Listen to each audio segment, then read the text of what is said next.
আমি জানি আমার ভিডিওটা কেউ দেখবেন না, ওখানেই চলে যাবেন। তো দয়া করে আমার ভিডিওটা আপনারা প্লিজ দেখেন, দেখে যান আমি কি বানাইছি। তো কিছুদিন আগে আমার ননদ আমাকে একটা গিফট দিছিল, মানে আমাকে না, আমার মেয়ের জন্মদিনে।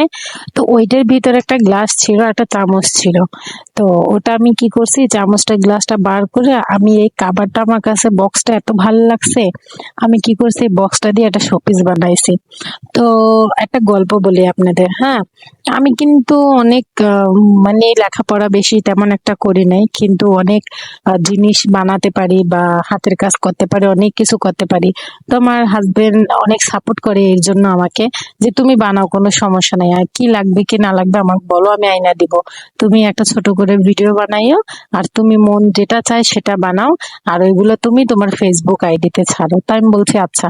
তো এই দেখেন আমি কিন্তু ক্লে দিয়ে এগুলো সবকিছু বানাইছি। এটা হয়েছে আমার রঙেরই ছিল।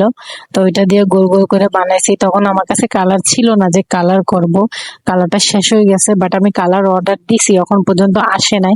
তো আমি বলছি এরকমের দিয়ে দিই। তো আমার কিন্তু এরকমেরই ভাল লাগছে।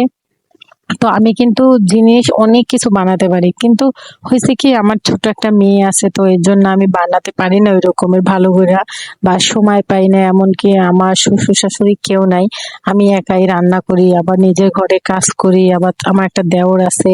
সব মানে সব আমার একাই করতে হয়।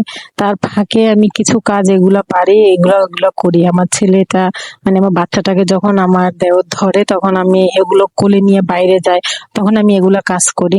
তো আমার ভিডিও আপনাদের অবশ্যই মনে হয় ভালো লাগে, জানি না, যদি ভালো না লাগে বা কোনো সমস্যা থাকে আমাকে অবশ্যই কমেন্টে জানাবেন, যে মিষ্টি আপু আপনার ভিডিওতে এই সমস্যা, বা আপনি কথা বলতে পারেন না, বা আপনি ভিডিও বানাতে পারেন না, আমাকে জানালে কি হবে, আমি এর থেকে ভালো চেষ্টা করব বানাতে।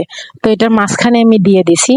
তো দেখেন কি সুন্দর লাগতে আছে, অনেক সুন্দর হয়েছে বাস্তবে, অথবা আপনাদের এরকমের ভাষা করে বুঝাইতে পারতে আছে না কেমন হয়েছে কিনা। বাট আল্লাহর রহমতে সত্যি অনেক সুন্দর হয়েছে। আমার হাজবেন্ড আমার ননদ দেখে বলতে আছে যে ভাবি তোমার অনেক ধৈর্য, তুমি মাথায় সত্যি অনেক বুদ্ধি, এটা দিয়ে তুমি কি বানাই ফেলালা। তো আমি ওকে বলছি একটা কথা, কোনো একদিন যখন আমার পাকা করা বাড়ি হবে, আমার এখন মাটির ঘর, যেদিন আমার পাকা করা বাড়ি হবে সেদিন অবশ্যই তোদের এর থেকে ভালো ভালো জিনিস বানাইয়ে দেখাবো। তো আমার কিন্তু মাটির ঘর, আমার নানা শ্বশুরের বাড়িতে আমরা থাকি। তো কোনো একদিন যদি সামর্থ্য হয় নিজে বাড়ি করতে পারবো, বা আমার শাশুড়ি শ্বশুরি যখন করবে, তখন আপনাদের দেখাবো কিভাবে বাড়ি করতে আছে বা কি রকমের আমার রুমটা। আল্লাহর কাছে এতটুকুই দোয়া করি যেন আমার একটা ছোট্ট একটা কুড়ের ঘর হয়, যেখানে আমি আমার হাজবেন্ড যেন থাকতে পারি। তো এই দেখেন আমি কিন্তু কান খুঁচুনি দিয়ে এগুলো করতেছিলাম দুষ্টামি।